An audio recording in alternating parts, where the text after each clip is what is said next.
Барлықтарыңызға сәлем шеберхандар, қалдарыңыз қалай? Бүгінгі сабақта сіздермен буф жастық тігіп үйренетін боламыз. Ендеше кеттік, бастайық. Осы таблицаны суретке түсіріп аламыз. Дәл осы таблица арқылы сызып шығатын боласыздар. Бізге ұзындығы 1,5 метр, ені 50 сантиметрлік любой түстегі мата қажет болады. Екі жағынан 1,5 сантиметр тастап кетіп, дәл осылай сызып аламыз.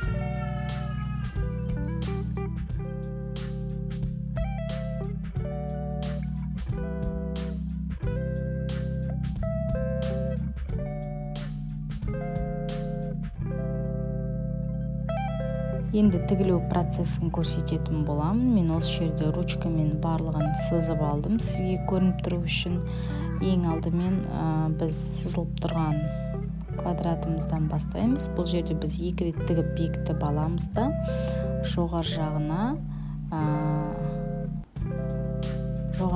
осылай тігіп бір-біріне қосатын боламыз. Қостық. Енді екеуін біріктіріп тігіп аламыз. Керемет. Енді екінші жағына өту үшін біздер дәл осылай бірінші квадраттың астына түсіріп тартпаймыз, бірақ тартқан жоқпын да тағы да тігіп алдым. Енді екінші манаға тігетін біріктіретін квадратымыздың астында тұрмыз.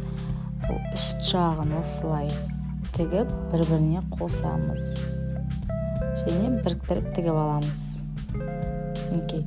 Енді үшінші түсінбей қалған шығарсыз, мен астынан мына екеуін бірге қостым, сосын мына жағын қосқан жоқпын уже, мына жағын қостым. Бірінші жағын қостым, екіншісін қосқан жоқпын, үшіншісін қостым. Солай кете бересіздер. Ортасын сызып қойған жерлерін қосасыздар, сызбаған жерлерін қоспай кетесіздер. Мен мынаны енді қоспайтын болам мен, өйткені оның ортасы сызылып тұрған жоқ. Ашып тастап жатырмын кәдімгідей. Және тағы да бір бекітіп тігіп аламын. Енді келесін қосатын боламын. Дәл солай барлығын тігіп шығасыз, екі қапталында. Сол кезде сізде ерекше жастық шығатын болады. Дәл осылай барлығын тігіп аламын мен. Шатасып кетпей, қарап, мұқият тігіп алыңыздар. Өте оңай тігілуі.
Бір қапталын тігіп алдым.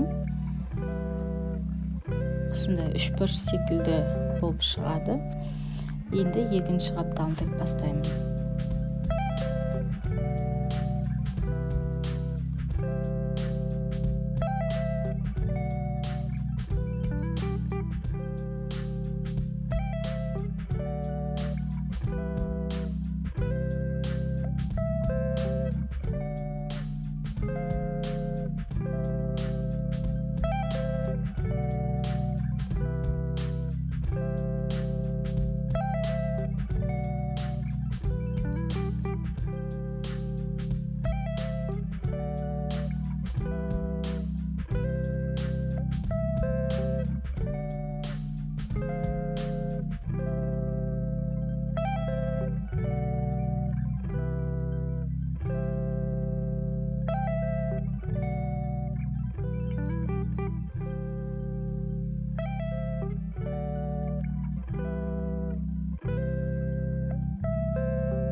менде осындай болып өте әдемі жиналып шықты.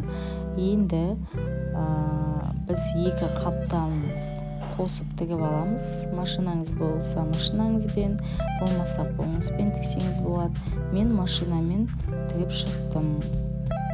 Ұзыннан бойы манағы 1,5 сантиметрді тігіп аламыз. Мінекей мен машинамен тіктім. Сізге көріну үшін осындай қарашықпен тігіп шықтым. Бөлген жерінің барлығын дұрыстап осылай ашып тігіп аламыз. Тігіп болғасын енді екі қапталды жинауға кірісетін боламыз.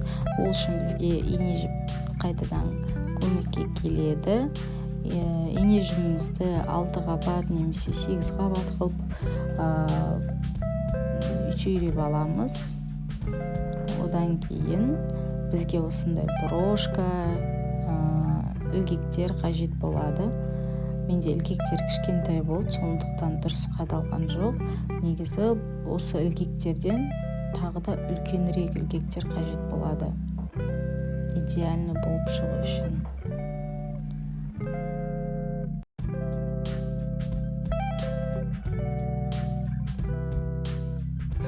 Тігісте біріктірген жерімізден бастап жинап бастаймыз жастығымызды.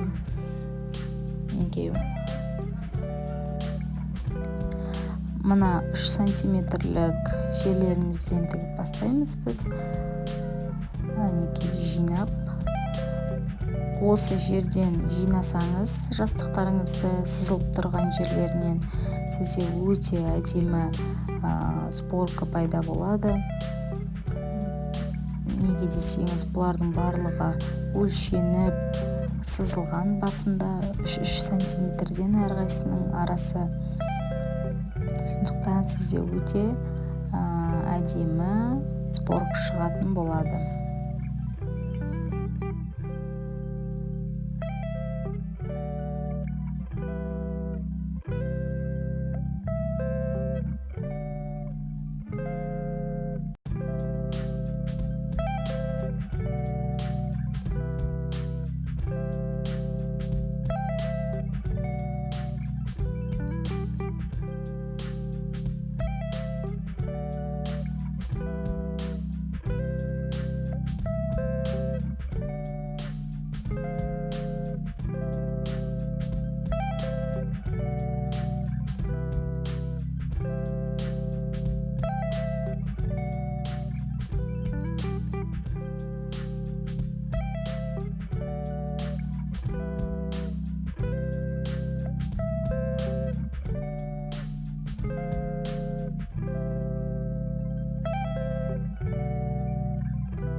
Неге сборкамыз жасап болғасын қаттырақ тартып, осылай түйреп аламыз. Өте әдемі шығып жатыр деген ойдамын. Сіздерге қалай шығып жатыр, комментарийда қалдырып кетсеңіздер болады жауаптарыңызды. Керемет. Енді екінші қапталын жинайтын боламыз, бірақ бұл жерде барлығын жинап тастамай, холофайбер салатын орын қалдырамыз. Кішкене ашық тастаймыз. Содан кейін барып, әрі қарай жұмыс жасайтын боламыз.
мінекей кішкентай орын алып қалдым. Енді осы жерден холофайберімізді салып, қалған жерлерін сборка жасап, содан кейін түйіп тастаймыз қаттырақ қысып.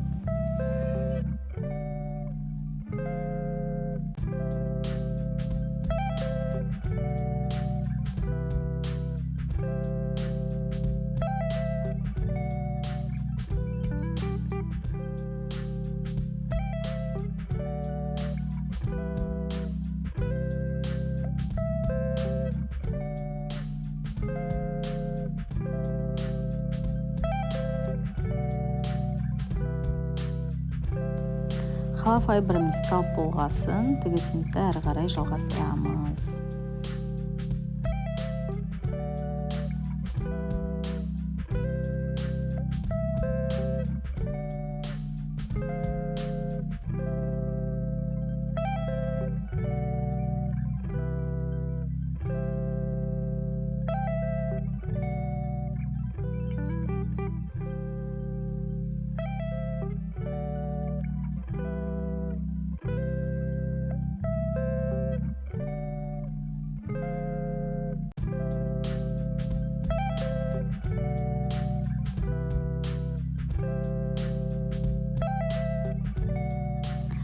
Барлығын айналдырып тігіп болғасын, қолымызбен тартып, жіп үзіліп кетпеу керек. Жақсылап тартып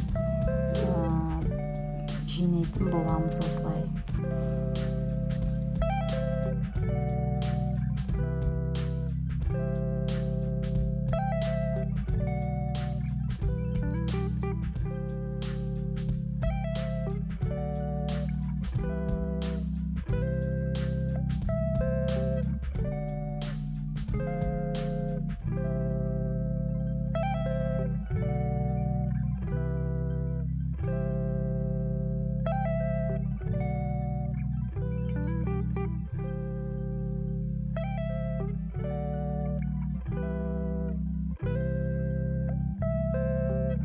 Тартып болғасын, осылай түйіп аламыз да, қолымызбен мына пуф жастығымыздың направлениясын, сборкасының әдемілеп бір жаққа жатқызып аламыз.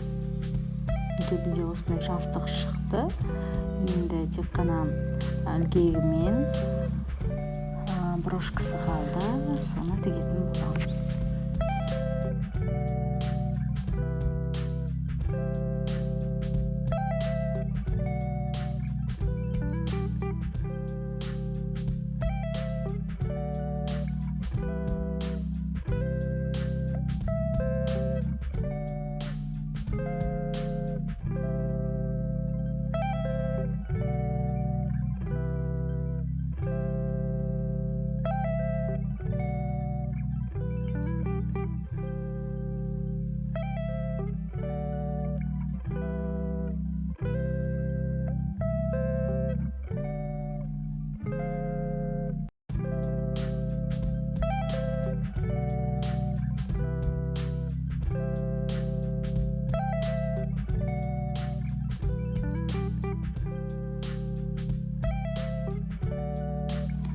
Енді ілгегімізді тігетін боламыз. Тікпестен бұрын осылай керек емес кусок матамызды алып,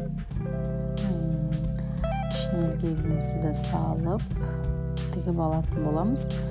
Менде ілгек, кішкентай ілгек шықты. Сізде үлкен ілгек болса, вообще супер болатын еді.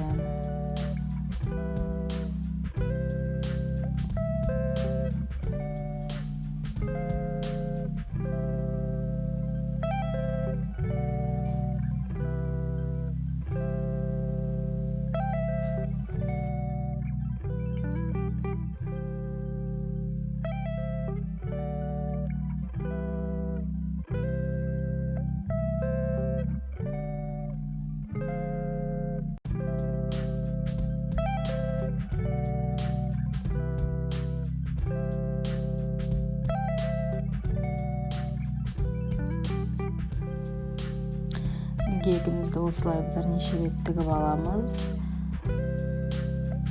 Инемізбен одан кейін барып, дәл осы жастығымыздың ортасынан, мінекей қазір көрсетейін сізге,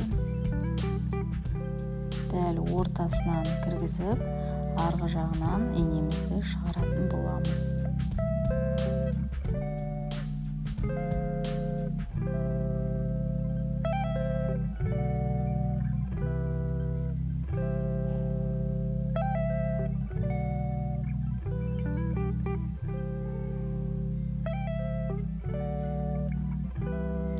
Сосын тартыңқырап, мінекей, инемізді тартыңқырап,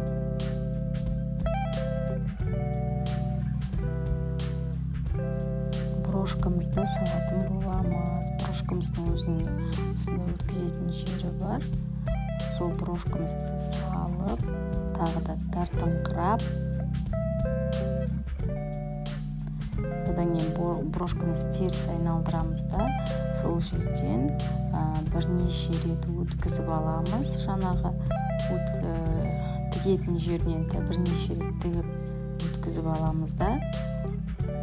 Міне өткізіп жатырмын мен. Одан кейін түйіп тастаймыз. Сосын брошкамызды оң бетіне қарата қоямыз.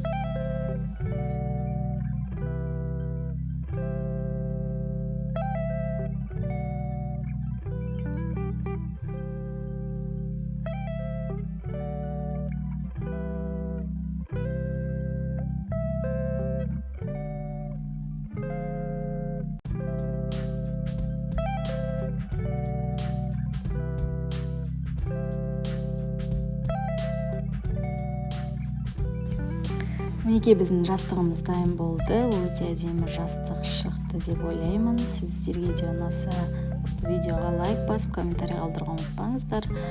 Бұл жерде менде ілгегім кішкентай болып қалды, сондықтан ішіне кіріп кетейін деп тұр. Оны мен үлкен ілгекке ауыстырамын алдағы уақытта. Жалпы жастықтың өзі жақсы шыққан. Бәрі өте әдемі болып тұр. Көріп тұрғандарыңыздай.